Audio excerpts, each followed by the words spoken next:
Good morning, everyone. This is Shiva from Soundbox Irrigation Design Services. So, today we are continuing the previous session. Uh, Yesterday we have discussed about pressure, absolute pressure, atmosphere pressure, gauge pressure. So, everything we have discussed and how what 1 foot of pressure uh, exerts at the bottom of the column. So, these are the things we have discussed yesterday. So, today I am going to discuss about the different types of instruments available in like yesterday we have also discussed about back pressure and siphonage theory, but today I'm going to give you some conditions where this siphonage occurs, where this back pressure occurs, and what kind of instruments available in today's world to prevent these uh, to prevent this process, so that we can obviously prevent the damages caused by this siphonage and back pressure. So yeah, I'm just going to give you a few occasions that how safe siphonage occurs, and how back pressure occurs. This is siphonage theory. So I'm going to give you some scenario that where this where this siphonage occurs. So let's just assume that this is sea level and this is above, this is atmosphere. So we are just placing a column vertically into the water. So we know that in the this is open to the atmosphere. It is not closed above that. So that in between this is filled with the atmospheric pressure, and outside of the column is also the uh, supported by the atmospheric pressure. So what I'm saying, trying to say, so that it is actually fill the same level as like the sea. So we were just inserting the hollow tube into the sea. So there will not be any change in the height. But let's if you assume the same scenario, like if just assume that if you are closing this column with some kind of if we are capped this, obviously the pressure inside this is remains same unless we don't do anything. So let's assume that if you are sucking the air, like we are just sucking the uh,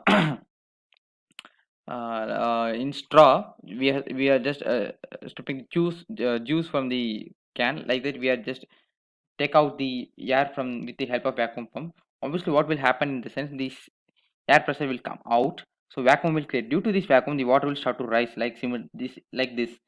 So how much it will rise? So we cannot exhibit, we cannot produce negative pressure in psia. So we can go up to 0 psia. So up to that, it's up to 33.9 feet high. We can increase the water level from the sea level to the top of the column. Apart from that, we cannot produce the vacuum in negative value, so that we are just doing up to, we can go up to, this is not 39.9, this is 33.9 actually. So there is some mistake has done in this particular place. So yeah, if it is psia, if it's 0 psia, then obviously it is minus 14.7 psig. So we can go up to minus 14.7 in gauge pressure, but not we cannot go in negative in absolute pressure. So this is zero absolute pressure. So this is what I just want to indicate, that this is called siphonage, right? So whenever we are having the pressure lower than the atmospheric pressure, that's where the water automatically starts to move up. So siphonage has been like in real days we are just sucking the water with the help of straw. So that's also the siphonage. So we are just creating vacuum inside the straw, so that the juice comes inside the straw and it will directly come into our mouth. So and one more thing is next, YouTube manometer. So I'm just giving you some condition that this is for, we are just filling the two containers in the same level, and also we are filling the YouTube we are also filling the water in YouTube. So uh, there will not be any water leakage, because not, if you see here, outside of the container is supported by the atmospheric pressure. So we know that in the outside of the container it is 40.7 psia. But what is the inside? Because it is at the equilibrium state, because there will not be no water, because here also pressure if the same point is same, so there will not be any movement of water here. So due to the because why, because there will no movement of water, it's because of there is pressure is same at any height of this YouTube manometer. So there will not, so if you see this in these conditions, you can see that one container is placed above the other container. So obviously if the pressure is 10.3 psi, the this is 8.2 psi, obviously there is a change in pressure, right?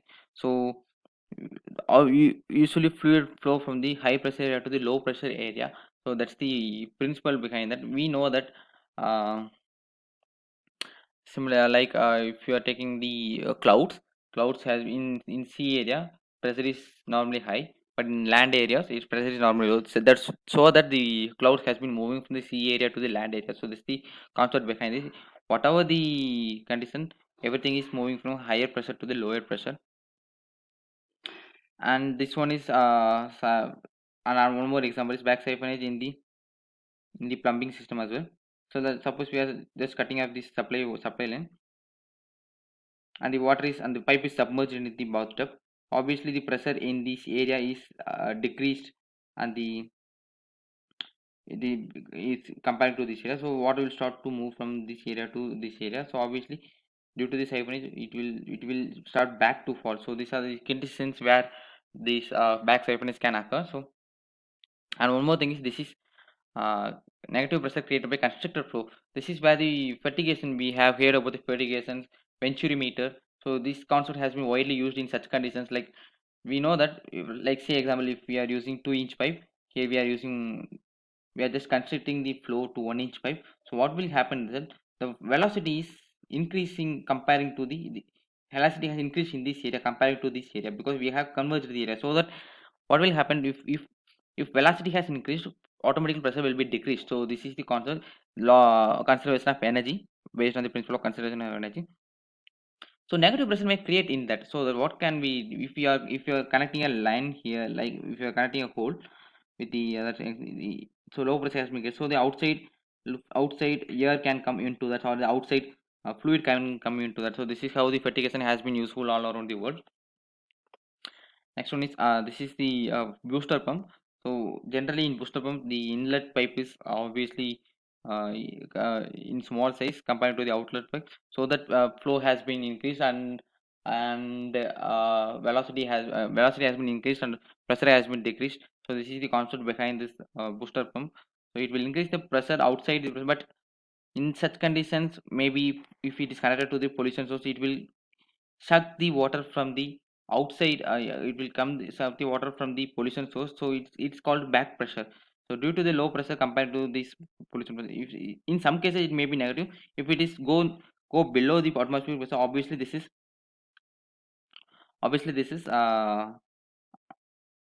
back siphonage. If it is not gone below the atmospheric pressure, obviously this is back pressure.